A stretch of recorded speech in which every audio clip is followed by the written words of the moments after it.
El orden público económico como pilar del diseño constitucional.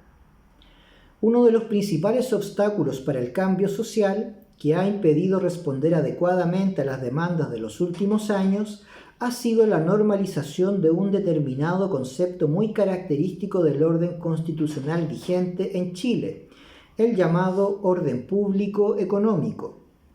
Se trata de un concepto que no está presente en el texto de la Constitución, sino que ha sido construido a partir de la interpretación de diversas normas constitucionales y desde algunas definiciones propias de la política monetaria, los grandes números macroeconómicos detrás del equilibrio fiscal y la pretensión del mercado como el asignador más eficiente de recursos siempre escasos. Es la forma en que la clase dirigente ha logrado articular una respuesta más o menos homogénea, incluso transversal políticamente, ante las demandas sociales. Los recursos son escasos y las necesidades infinitas. Esta afirmación, que no se mueve en el eje de lo más o menos correcto, sino en el eje de lo más o menos posible, ha sido esgrimida como argumento para sostener políticas económicas de austeridad ante momentos de crisis y, simultáneamente, para sostener políticas económicas también de austeridad en momentos de bonanza económica. Ahora bien, si el discurso de la austeridad es utilizado como respuesta para dos tipos de situaciones muy distintas entre sí, lo más probable es que su objetivo no sea ni hacer frente a una crisis en curso ni prepararse para una eventual en el futuro, sino mantener las actuales estructuras de poder social, haciéndolas impermeables a los momentos de crisis, de modo tal que no se levante una demanda constituyente que permita revisarlas, y a los momentos de bonanzas, para que la redistribución de la riqueza no suponga una distribución del poder. En el actual contexto político, en que el discurso sobre los recursos escasos y las necesidades infinitas vuelve a cobrar relevancia, y especialmente ahora que estamos en medio de una crisis social de mayor envergadura, es clave revisar cómo se ha instalado la idea de un cierto orden público económico que no puede ser revisado y que, además, se encuentra garantizado, ni más ni menos, que por la mismísima Constitución política. El llamado orden público económico se encuentra en el corazón del proyecto constitucional aprobado en 1980, todavía vigente, y ha sido construido a partir de la interpretación de algunos artículos del texto constitucional, realizado tanto por abogados constitucionalistas cercanos al proyecto político de la dictadura, como por instituciones públicas importantes, especialmente por el Tribunal Constitucional. En otras palabras, ha sido cierto sector de las y los profesores de Derecho Constitucional el que, siguiendo orientaciones políticas y académicas particulares, consolidó una forma de entender la relación entre economía y Estado. A pesar de tratarse de una lectura particular, la posición hegemónica de la cual gozó por décadas le permitió configurar el contenido del concepto casi sin contrapuntos, dando paso a su normalización.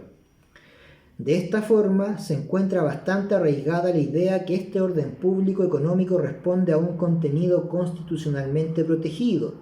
específicamente a partir de la protección de la propiedad privada, un eventual reconocimiento del principio de subsidiariedad y una restricción estructural al desarrollo de actividades económicas por parte del Estado. Aunque no se desprende necesariamente de la Constitución, esta interpretación se ha construido a partir de una determinada lectura de las reglas constitucionales para la actividad económica, el artículo 19, número 21, a pesar que estas normas protegen el derecho fundamental a la libre iniciativa económica, inciso primero, y establecen las condiciones para la actividad empresarial del Estado que consisten, básicamente, en reglas formales sobre quórum y competencias para la ley. Inciso segundo. El llamado Estatuto Constitucional del Estado Empresario, uno de los pilares del orden público económico, es simplemente el establecimiento de ciertos requisitos formales. Sin embargo, ha sido la práctica política, a través de la cual se completan los enunciados constitucionales, la que ha cerrado su contenido impidiendo una lectura diferente, una que habilite otras formas de entender la relación entre economía y Estado, más allá de la subsidiariedad. A este respecto, la Constitución de 1980 sigue vigente en su diseño original. Tan consolidada se encuentra esta postura que la única forma de avanzar en un camino distinto, uno que fortalezca el rol del Estado en la actividad económica, así como en la prestación de importantes servicios sociales para la garantía de nuestros derechos, es a través de una nueva Constitución. En efecto, uno de los efectos más potentes de todo proceso constituyente es su impacto en la reconfiguración de las relaciones de poder en la sociedad, un impacto que supone alterar no solo las normas jurídicas a través de las cuales estas relaciones se configuran, sino un cambio significativo en el marco con el cual se comprenden esas relaciones sociales. Es decir, nuevas normas jurídicas y, al mismo tiempo, nuevos criterios para su interpretación, que contribuyan a consolidar el cambio de paradigma que supone la aprobación de una nueva Constitución y lo proyecten hacia el futuro, dándole estabilidad política y social al cambio que surge del momento constituyente. Se trata, en definitiva, de un cambio constitucional necesario no solo para reconfigurar las normas constitucionales a través de las cuales se regula la actividad económica, sino para que el sistema tenga la flexibilidad necesaria para enfrentar los distintos contextos históricos y políticos de manera más eficiente, conforme a los requerimientos sociales. La rigidez de nuestra matriz productiva ha sido una de las grandes trabas al desarrollo del país. Parte importante de esta rigidez se explica por el estrecho margen de acción contemplado para el desarrollo de la actividad estatal, especialmente en materia de innovación científica y tecnológica, que agregue valor en clave de interés general y no solo de ganancia privada a una economía básicamente extractivista. Aunque parezca una reflexión académica, alejada de los procesos de cambio social por los que atraviesa el país, lo cierto es que esta concepción hegemónica del orden público económico, de la actividad económica en general y de la actividad económica del Estado en particular, ha generado efectos concretos en la protección y ejercicio de los derechos fundamentales, particularmente los de carácter social, efectos que las personas vivimos día a día. Los derechos sociales, como se ha señalado previamente, se encuentran reconocidos en normas constitucionales que los configuran de una determinada manera, estableciendo el marco general aplicable tanto a los titulares de derechos que demandan la satisfacción de determinados servicios sociales, educación, salud, pensiones, entre otros, como a las empresas privadas que materializan dichas prestaciones sociales y, por cierto, al propio Estado. Así, la forma en que una Constitución protege estos derechos tiene un efecto importante en las relaciones sociales en las cuales estos se ejercen. Recordemos que los derechos sociales vienen a testimoniar la crisis social que afectó al Estado de Derecho durante el siglo XIX, cuando las condiciones materiales de vida hicieron que los derechos fueran declaraciones vacías de contenido para amplios sectores de la sociedad. Es lo que parece ocurrir en la actualidad, pues el reconocimiento formal de un derecho no es suficiente si luego no están dadas las condiciones para garantizar y proteger su ejercicio efectivo. Son las dos caras de los derechos, titularidad y ejercicio, y ambas deben ser garantizadas suficientemente, pues sin ellas, sin una titularidad universal o sin una garantía adecuada de su ejercicio, los derechos devienen en privilegios para unos y promesas incumplidas para otros. Es por el efecto que estas normas tienen en la configuración de la sociedad, de una sociedad de privilegios como la chilena, que la tensión entre orden público económico y derechos sociales es tan importante para la discusión constituyente, pues además tiene en el principio de subsidiariedad su eje central. Se trata de un diseño institucional transversal a la Constitución de 1980, todavía vigente, que no puede ser desmontado reformando algunos aspectos de su articulado o incluso aprobando nuevas leyes que avancen en un sentido contrario. La implicancia de la opción por un Estado subsidiario atraviesa distintas dimensiones del texto constitucional que van más allá de cómo regular la actividad económica estatal e intervienen en la garantía de los derechos fundamentales a través del repliegue de la función estatal a la sola fiscalización, la privatización de importantes servicios sociales muy sensibles para la vida cotidiana de millones de personas y la consecuente mercantilización de importantes derechos sociales. Se trata de una condición que estructura el orden constitucional vigente, un diseño que no puede ser reformado a través de un paquete de leyes o reformas sociales. La envergadura de estos cambios requiere una nueva constitución.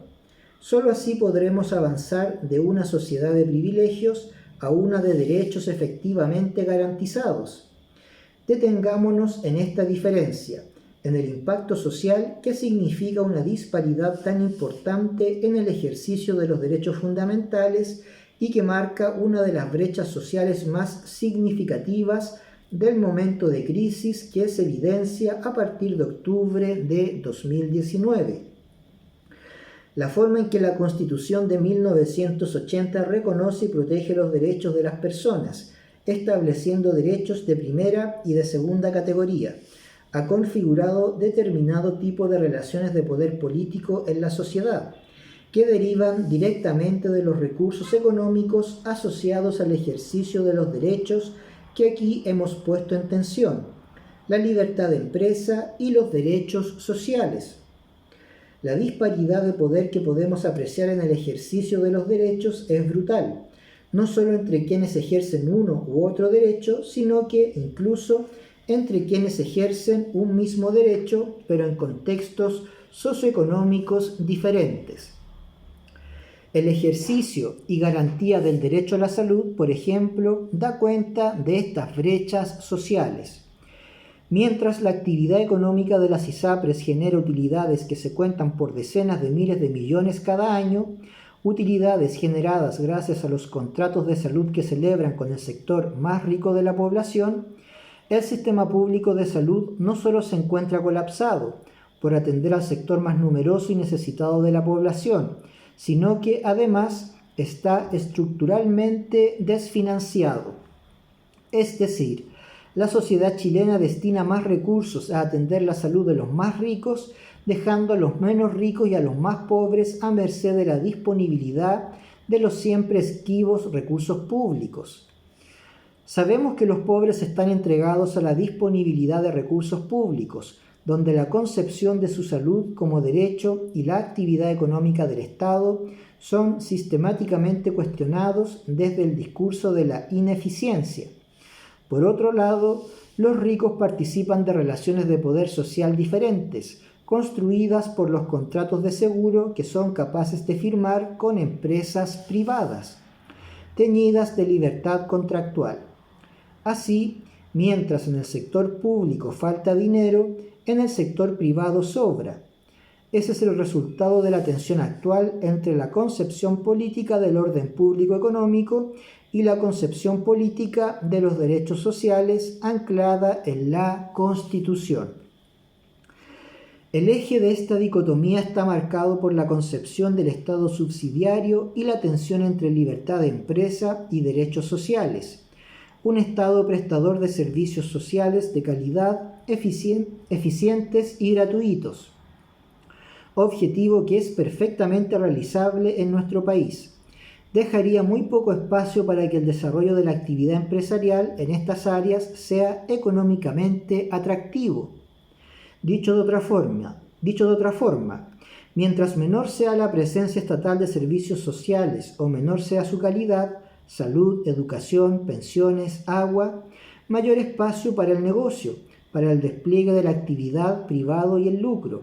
Y esto solo puede ser cambiado con una nueva Constitución, una elaborada con la más amplia participación ciudadana posible, de modo tal que aquellas concepciones que han sido asumidas como naturales en los últimos 30 o 40 años puedan ser revisadas democráticamente a la luz de las necesidades políticas y sociales que presenta el país en la actualidad. Los derechos, tanto el catálogo como el contenido de los propios derechos, se estructuran a partir de procesos deliberativos y comunicativos que caracterizan la participación política en una sociedad compleja y plural. En tanto, institutos no obedecen a realidades metafísicas anteriores a los procesos políticos, sino que es a través de estos procesos que las personas, en momentos históricamente determinados y condicionados por su propia materialidad, deciden qué protege un derecho. Son finalmente los procesos políticos los que determinan cuáles son los espacios vitales que cada comunidad configurará e identificará como fundamentales para la realización de la dignidad de la persona humana. No son conceptos inmateriales que obedezcan a preconcepciones predeterminadas. Los derechos responden a la decisión de garantizar determinadas condiciones de vida, de proteger determinados espacios vitales de modo tal que sea posible contar con las condiciones para la más plena realización de la persona y de sus proyectos de vida, en condiciones de libertad e igualdad.